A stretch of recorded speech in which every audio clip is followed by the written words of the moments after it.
আসসালামু আলাইকুম, Riaz agro farm হ্যাচারির পক্ষ থেকে স্বাগত। আজকে আপনাদের আমি কোয়েল পাখির কিছুটা শীতকালে পোষার জন্য আমি একটা জিনিস অভিজ্ঞতা পেলাম। আমার পুষিয়ে আমি যে অভিজ্ঞতাটা পাইছি আপনাদের মাঝে সেইটাই আমি শেয়ার করব। আপনারা যে দেখছেন ফ্লোরে আমি পাখি কিন্তু অনেকটাই গাদাগাদি অনেকটাই আমি পাখি রাখছি। এখানে একটা পাখিরও কিন্তু মাথার লোম খাওয়া নাই, পিঠির একটা লোম খাওয়া নাই।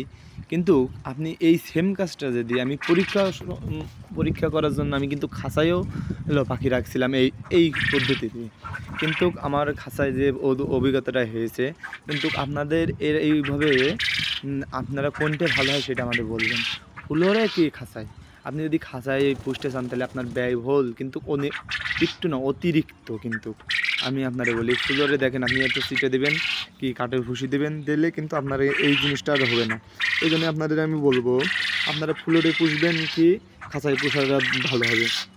আপনি এইগুলো পাখি আমি কিন্তু খুব কাছে একটু দেখানোর চেষ্টা করছি, আপনারা খুব দেখুন ভালো হবে। আর এখানটা আমি খাঁচায় যেগুলো পাখি আছে সেগুলো আপনাদের আমি দেখানোর চেষ্টা করব।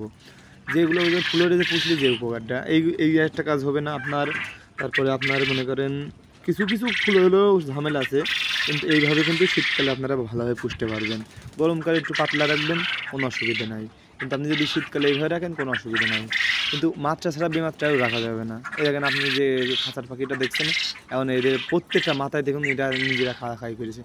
এখানে যদি এলো খাঁচার মুখ থাকে 70টা, আমি পাখি দিয়েছি 100টা, তাহলে সবসময় কিন্তু পাখি পর্যাপ্ত পরিমাণ থাকতে পারছে না। আমি কি 105টাও দিয়েছি কোনোটাই, 4টে খাঁচা এলো 4টে থাক 4টে খাঁচায় এরকম পাখি রাখছি। কিন্তু দেখুন আপনি প্রায় প্রত্যেকটা পাখির মাথায় কিন্তু খাওয়া। এই ভুলটা আপনারা কেউ করবেন না। খাঁচায় কোনো সময় এইভাবে রাখবেন না। যখন ওরা পর্যাপ্ত পরিমাণ খাবার না পাবে সেই সময় কিন্তু ওরা এই কাজটাই করবে। তো যাই হোক, আপনারা যারা পাখি দেখে পাখি নিতে চাচ্ছেন তারা স্ক্রিনে দেখানো নাম্বারে যোগাযোগ করুন।